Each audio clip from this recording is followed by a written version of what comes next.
Hello guys, நான் உங்கள் கடை பண்ணி இன்னைக்கு நம்ம பார்க்க போகிறது ஓரியன் சீசன் 1 எபிசோட் நம்பர் 4 தான் பார்க்க போகிறோம். ஃபைனலி நம்ம டீமனை ஹேண்ட் பண்ண போயிட்டு இருக்கோம். நமக்கு எந்த பிரச்சனையும் கிடையாது, ஃப்ரெண்ட்ஷிப் மட்டும்தான். பிரச்சனை இல்லை, ஒத்துமையான ஃப்ரெண்ட்ஷிப் மட்டும்தான். பிரச்சனையே இல்லை, டிராவலிங் ஃப்ரெண்ட்ஷிப் மட்டும்தான். அப்படின்னு இவங்க பல நாட்களா டிராவல் மட்டும் தான் பண்ணிட்டு இருக்காங்க. ஹே, நீ தேவையான சாப்பாடு எடுத்து வச்சிருக்கலாம்ல அப்படின்னு ஹீரோ கேட்கறான். பிரச்சனை இருக்கக்கூடாது, ஃப்ரெண்ட்ஷிப் மட்டும்தான் அப்படின்னு கோஜரை சொல்றான். ஒழுங்கா சப்ளைஸ் எல்லாம் எடுத்து வச்சிருக்கலாம்னு ஹீரோ கேட்கவும், எல்லா பொறுப்பையும் நீ ஏன்ட்ட கொடுத்ததுக்கு நீயே பண்ணிருக்கலாம்னு கோஜரை கேட்கறான். இப்போ ரொம்ப பசிக்குது, இப்போ என்ன பண்றது அப்படின்னு ஹீரோ கேட்கவும், கோஜரோவை பார்த்தா வேற லெவலில் மீன் பிடிச்சி போட்டுட்டு இருக்கான். ஒன்னு ஒரு ஆர்ஃபனேஜ்ல ரூமுக்குள்ள டைமுக்குன்னு சாப்பாடு போட்டு வளர்த்துருக்காங்க. ஆனால் நான் அப்படி கிடையாது, இது என்னோட சர்வைவல் இன்ஸ்டிங், தனியாகவே என்னால் சர்வே ஆக முடியும். உன்ன மாதிரி கிடையாதுன்னு கோஜரை கலாய்க்கவும், நானும் உன்னை விட அதிகமாக மீனை பிடிச்சிட்டு வரேன் அப்படின்னு சொல்லி ஹீரோ கிளம்புறான். இருந்தாலும் மூசஸ் கிட்ட அப்படி பேசியிருக்க கூடாதோ அப்படின்னு சொல்லி கோஜரை யோசிக்கிறான். பார்த்தா பின்னாடி ஒரு பொண்ணு வந்து நிற்கிறா.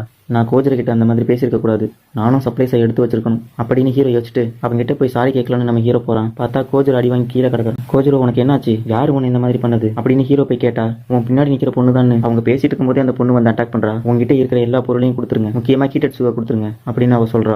இவ கோஜரவே தோற்கடிச்சிட்டாளா, அவ்வளோ ஸ்ட்ராங் ஆயிவன்னு ஹீரோ யோசிக்கிறான். ஆனா நீ எனக்கு தேவையான இடத்துல தான் இருக்கிற அப்படின்னு சொல்லி நம்ம ஹீரோ தூக்கி போட்டுருந்தான். ஆனா அவ கீழே இல்லாம சேஃப்டி லேண்ட் ஆயிருந்தா. நம்ம ஹீரோவும் அவளும் ஃபைட் பண்ண ஆரம்பிக்கிறாங்க. நம்ம ஹீரோ சூப்பரா ஃபைட் பண்ணாலும் அவன் நம்ம ஹீரோவை தோற்கடிச்சிடறா. அவ்வளவுதான், அவன் கதை முடிஞ்சுது அப்படின்னு அவ பார்த்தா நம்ம ஹீரோ எந்திரிச்சு நிக்கிறான். இதுக்கு வாய்ப்பே இல்லை அப்படின்னு அவ யோசிக்கிறா. இவளை பார்த்தா அந்த அளவுக்கு ஸ்ட்ராங்கா தெரியலையே, ஆனா கோஜரோவை என்ன அட்டாக் பண்ணி தோற்கடிச்சிருப்பா அப்படின்னு நம்ம ஹீரோ யோசிக்கிறான். வேற வழியே இல்லை, அவங்ககிட்ட யூஸ் பண்ண அதே வெப்பனை இவங்கிட்ட யூஸ் பண்ணிட வேண்டியதான். நான் தோத்துட்டேன், என்ன வேணாலும் பண்ணிக்கோ அப்படின்னு அவ சொல்லவும், அவ நடிக்கிறா, ஏமாந்துராத அப்படின்னு கோஜரோ கத்திட்டு இருக்கிறான். உண்மையாவா, உன்னை என்ன வேணாலும் பண்ணிக்கலாமா அப்படின்னு ஹீரோ கேட்கவும், எல்லா ஆம்பளைங்களும் இப்படித்தான் அப்படின்னு சொல்லி அவ அட்டாக் பண்ண போனா, என்ன வேணாலும் பண்ணிக்கலாம்னா அப்படின்னு சொல்லி நம்ம ஹீரோ அவளை அட்டாக் பண்ண தான் ட்ரை பண்ணியிருக்கான். டேய், இதுக்காட நீ ஏமாந்து அடி வாங்கி கீழே விழுந்திருக்க அப்படின்னு ஹீரோ கேட்கறான். நான் கோஜரோ மாதிரி கிடையாது, உன் ட்ரிக்கு நான் ஏமாற மாட்டேன் அப்படின்னு ஹீரோ சொல்லவும், இவளுமே பவர் இருக்கிற வெப்பனை யூஸ் பண்றா. அப்ப அந்த சிட்டில இருந்து ஹாரன் சவுண்ட் வரவும், அச்சோ டைம் ஆயிடுச்சு, நான் லேட்டா போக கூடாது, உங்க பைக்கை நான் எடுத்துக்கிறேன் அப்படின்னு சொல்லி அவ கொண்டு போயிருந்தா. நம்ம ரைடிங் போயிடுச்சுன்னு சொல்லவும், அதை நம்ம திரும்ப போய் எடுத்துட்டு வந்துடலாம் அப்படின்னு கோஜரோவும் ஹீரோவும் கிளம்புறாங்க. மை லார்ட், நினைச்ச லெவலுக்கு கிட்டட்ஸுவை கொண்டு வர முடியல, ஆனா ஒரு பைக்கை நான் கொண்டு வந்துட்டேன் அப்படின்னு அவ சொல்றா.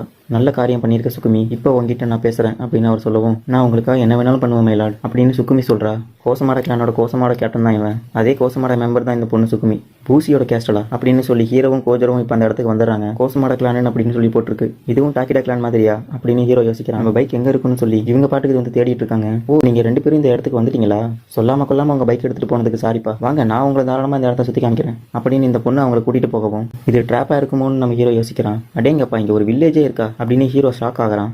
எல்லா பூசி கேஸ்டலுக்குள்ளேயுமே வில்லேஜ் இருக்கும், மக்களை ப்ரொடெக்ட் பண்ணுறது தான் நம்ம கடமை. ஏன் இதுக்கு முன்னால் நீங்கள் பார்த்தது இல்லையான்னு கேட்கவும், பூசி கேஸ்டில் நாங்கள் வெளியே இருந்து தான் பார்த்துருக்கோம், உள்ளே போய் பார்த்தது இல்லைன்னு ஹீரோ சொல்கிறான். பூசியோட நெக்ஸ்ட் ஜெனரேஷன் இங்கே தான் பிறப்பாங்க, ஃபுல்லாக ட்ரைனிங்கும் எடுப்பாங்க. அது மட்டும் கிடையாது, ஃபார்மர், ரொட்டீனர்ஸ் மற்ற தேவையான ஆளுங்களும் இங்கே இருப்பாங்க. பூசி கிளான் ஒரு பெரிய ஃபேமிலி மாதிரி அப்படின்னு அந்த பொண்ணு எக்ஸ்பிளைன் பண்ணவும், இங்கே ஸ்கூலும் இருக்குன்னு நம்ம ஹீரோ பார்க்குறான். ஹே சுக்குமி, எங்கள் கூட வந்து ஃபைட் பண்ணுன்னு சின்ன பசங்க கூப்பிடவும், இந்த சின்ன பசங்க ஃபைட் பண்ணுறதை பார்க்கவும் நம்ம ஹீரோக்கும் அவன் ஃப்ரெண்டுக்கும் அவங்க சின்ன வயசில் ஃபைட் பண்ணது தான் ஞாபகம் வருது. இல்லை நீங்கள் என்ன தோற்கடிச்சிட்டீங்க, ஹே கொஞ்சம் வந்து ஹெல்ப் பண்ணுங்கப்பா அப்படின்னு சுக்குமி கூப்பிடவும், சரின்னு சொல்லி கோஜரோவும் அவங்க கூட விளையாட போறான். சின்ன வயசுல நானும் கோஜரோவும் இப்படி தான் ஃபைட் பண்ணுவோம்னு ஹீரோ சொல்லவும், பூசி கிளான்லாம் ஒரு பெரிய ஃபேமிலின்னு நான் தான் சொன்னேன், ஆனா நான் தனியா தான் இங்க இருக்கேன்னு அவ சொல்றா. சுக்குமியோட சிஸ்டர் வேற லெவலில் டீமன்ஸ் கூட ஃபைட் பண்ற ஒரு பொண்ணு. டீமன்ஸ் அழிக்கிறதுக்காக எல்லாரும் ஃபைட் பண்ணுவாங்க தான், ஆனா அதை விட முக்கியமா எல்லா பூசியுமே தனக்கு பிடிச்சவங்களை ப்ரொடெக்ட் பண்ண தான் ஃபைட் பண்ணுவாங்க. ஸோ ஒன்னு நான் ப்ரொடெக்ட் பண்ணுவேன்னு அவ சிஸ்டர் சொல்லியிருப்பா, ஆனா அவ சிஸ்டர் டீமன் கையாலே இறந்து போயிருப்பா. ஸோ நான் இப்போ ஒரு அனாதன சுக்குமி சொல்லவும், எனக்கும் பேரண்ட்ஸ் கிடையாது, நானும் ஒரு ஆர்ஃபன் தான் அப்படின்னு ஹீரோ சொல்றான். ஹே, எனக்கு வந்து கொஞ்சம் ஹெல்ப் பண்ணு அப்படின்னு கோஜரை கூப்பிடவும், சரின்னு நம்ம ஹீரோவும் போய் விளையாட போறான். இப்போ அந்த கேப்டன் அந்த இடத்துக்கு வந்துடுறான். ஓ மை லார்ட், டைம் ஆயிடுச்சு அப்படின்னு சொல்லி சுக்குமி கொஞ்சம் கடுப்பாகிறா. நீங்க ரெண்டு பேரும் பூசியா, எங்க இடத்துக்குள்ள வந்ததுக்கு ரொம்ப சந்தோஷம் அப்படின்னு சொல்லி அந்த கேப்டன் சொல்லவும், ஆனா எனக்கு என்னமோ சந்தேகமாவே இருக்கு,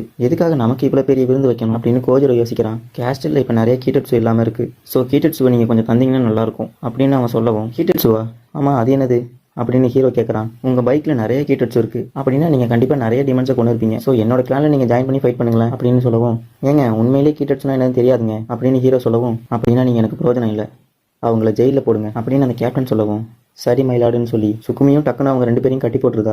ஏன் இப்படி பண்றேன்னு ஹீரோ கேட்கவும், என்ன மன்னிச்சிருங்க, இப்போ நான் இதை பண்ணி தான் ஆகணும் அப்படின்னு சொல்லி சுக்குமி வந்து பயந்துக்கிட்டு தான் பேசுறா. உங்களோட பைக்கினால எங்களுக்கு ஏதோ கொஞ்சம் பிரயோஜனம் இருக்கு, அவங்கள ஜெயிலில் போடுங்க அப்படின்னு அந்த கேப்டன் சொல்லியிருந்தான். சாரி மயிலாடு, நான் ஒரு முட்டாள், ஒரு யூஸ்லெஸ்ன்னு சொல்லவும், திரும்ப சொல்லு அப்படின்னு சொல்லவும் அவ அதை திரும்பவும் சொல்றா. சத்தமாக சொல்லுன்னு சொல்லவும், நான் ஒரு முட்டாள், யூஸ்லெஸ் அப்படின்னு அவர் சொல்றா. நம்ம என்ன சுச்சுவேஷன்ல இருக்கோம்னு தெரியுமில்ல அப்படின்னு அந்த கேப்டன் கேட்கவும், கேஸ்டில் எங்கிறதுக்கான கீட்டட்ஸ் கம்மியாக இருக்குது அப்படின்னு அவன் சொல்லவும், கண்டினியூஸாக நம்ம டீமன்ஸ் கூட ஃபைட் பண்ணதுனால நம்ம சோர்ஸ் ரொம்ப கம்மியாயிடுச்சு, டீமன்ஸ் அடுத்து இந்த பக்கம் தான் வந்துட்டு இருக்காங்க, அதுங்க கூட ஃபைட் பண்ணுறதுக்கு பேலன்ஸ் இருக்கிற வில்லேஜ் ஆளுங்களை தான் கலந்துக்கிட வைக்கணும் அப்படின்னு அந்த கேப்டன் சொல்லவும், ஆனால் அவங்களுக்குலாம் சண்டை போட தெரியாது, சாதாரண லேடிஸ், சின்ன பசங்க, வயசானவங்களாம் இருக்காங்க அப்படின்னு சொல்லவும், இத்தனை நாள் அவங்களும் இந்த கேஸ்டில் தானே தங்கியிருந்தாங்க, இது அவங்களுக்கு ஒரு பெருமை மாதிரி, சண்டையில் சாகிறது அவங்களுக்கு ஒரு பெருமை அப்படின்னு அவன் சொல்கிறான். எல்லாரையும் சண்டைக்கு தயாராக்கு, என்ன வாயை மூடிட்டு இருக்க, ஆன்சர் பண்ணுன்னு சொல்லவும், நீங்கள் சொன்னால் கரெக்டு தான் மயிலாட், நீங்கள் சொன்ன மாதிரியே நான் பண்ணுறேன் அப்படின்னு அவன் சொல்லவும், சுக்குமி நீ என்னோட பொண்ணு மாதிரி, நான் இல்லாமல் நீ என்ன தான் பண்ண போறியோ, நான் இல்லாமல் உன்னால் ஒரு நாள் கூட சர்வே ஆக முடியாது, சொன்ன வேலையை போய் கரெக்டாக பண்ணு சரியா அப்படின்னு அந்த கேப்டன் சொல்கிறான். சரி மைலாட் அப்படின்னு சொல்லி அவளும் அங்கே வந்து போயிடுறான். இப்போ அப்படியே ஜாலியாக துள்ளிக்கிட்டே நம்ம ஹீரோவை பார்க்க போகிறான். உனக்கு என்னாச்சுன்னு அவங்க கேட்குறாங்க. அழுது அழுது அவள் கண்ணு செவந்து போயிருக்கு. ஹே உங்ககிட்ட ஏதாவது கீட்டட்ஸ் இருக்கான்னு அவன் கேட்கவும், அவங்க அப்படின்னா என்னன்னே தெரியாது நம்ம ஹீரோ சொல்கிறான். ஊசியாக இருந்துக்கிட்டு கீட்டட்ஸுவை பற்றி எப்படி தெரியாமல் இருப்ப, அதுதான் மெயின் சோர்ஸே, டீமனோட பாடியில் மட்டும் கிடைக்கக்கூடிய அந்த கிறிஸ்டல், அது உனக்கு தெரியாதான்னு அவன் கேட்கவும், இப்போ தான் நம்ம ஹீரோக்கே புரியுது கீட்டட்ஸில் தான் நிறைய மேஜிக் பவர் இருக்கும்.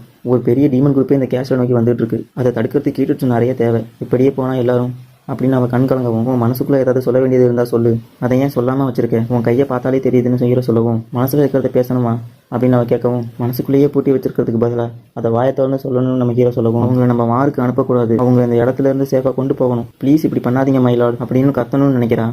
ஆனால் அவன் வாயவே திறக்கல. நான் எதுவும் சொல்ல மாட்டேன், நான் உங்கேருந்து ஓடிடுறேன். எதுக்கு அவள் இப்படி அழுதுட்டு போறா, ஏதாச்சும் பிரச்சனையான நம்ம ஹீரோவும் கோஜரும் யோசிக்கிறாங்க. ஒரு பக்கம் டீமன்ஸ் எங்களை நோக்கி வந்துட்டு இருக்கு. இந்த இடத்துல இந்த எபிசோட் முடியுது. ஈவன் பூஷிலேயே கேப்டனாக இருந்தாலும் எல்லா பூஷியும் ஒரே மாதிரி இருக்கிறது இல்லை. நெக்ஸ்ட் எபிசோட் இன்னும் வேறு லெவலாக சூப்பராகவும் இருக்கும். மிஸ் பண்ணாமல் பார்த்து என்ஜாய் பண்ணுங்கள். நெக்ஸ்ட் எபிசோடில் சந்திக்கலாம். Bye guys.